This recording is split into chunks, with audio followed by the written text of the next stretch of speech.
Government's leader in the House, Prime Minister Samuel Hinds, had said that the government would abide by the ruling of the Speaker. But soon thereafter, he joined three other government ministers in saying that the ruling of the Speaker was in direct conflict with a ruling by Chief Justice Ian Chang. The Chief Justice had last year ruled that the House does not have the power to reduce the budget, only approve or disapprove. I find myself in some great difficulty, in fact, in advising the government. The opposition agreed with the Speaker that the court does not have the authority to dictate the running of the business of the National Assembly, and if it wanted to cut the budget, it could do so. This matter has plagued the deliberations of the National Assembly for the last 15 months. And as you're aware, both the Speaker and myself were taken to the High Court through 4 motions which concerned various aspects of the administration of the National Assembly. To our mind, these motions were all vexatious, and I believe that the ruling of the Speaker this afternoon is a landmark ruling which asserts the authority of the National Assembly and also asserts the accountability of ministers of the government to the Assembly. The government questioned why the opposition did not see fit to challenge the decision of the Chief Justice. The opposition said the ruling was provisional and making that ruling final could be light years away.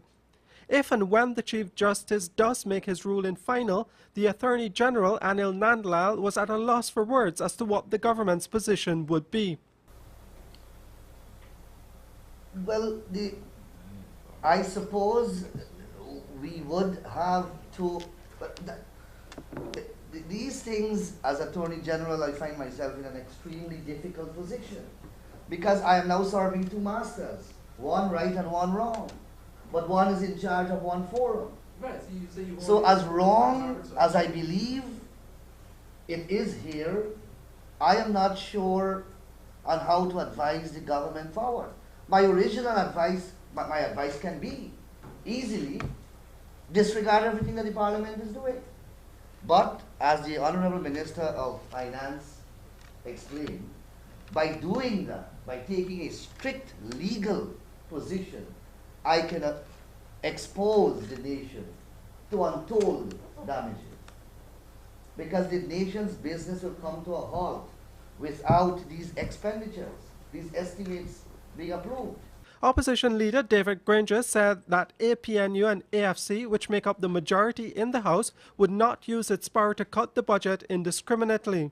I hope that the government uses this opportunity, sitting on the floor to decide, let us stop the vilification, let us go to the opposition. The opposition, as the Speaker said, has a responsibility to be reasonable, and we intend to be reasonable.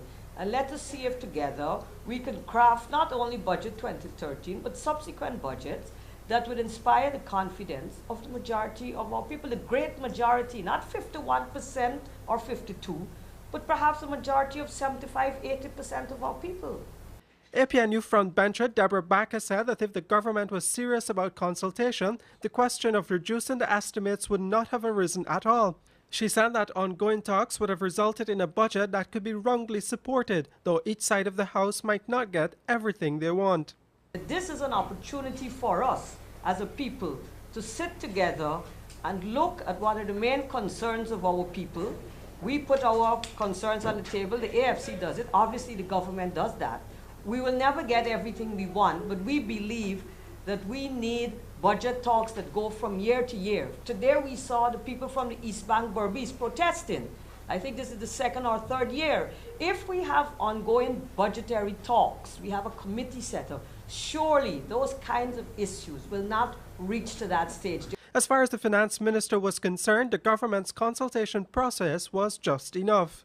Let me say that we already have a very extensive consultation process, that Budget 2013 in fact benefited from this process, including inputs from a number of stakeholders. It was the same finance minister who put the government's arguments in trouble. Last year, he had said that the government would defend the right of the opposition to consider and amend the estimates, but this year he was arguing that the opposition could not.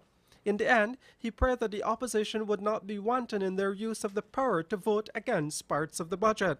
The government remains committed to speaking with every stakeholder in Guyana, including the parliamentary opposition, on all matters of national importance.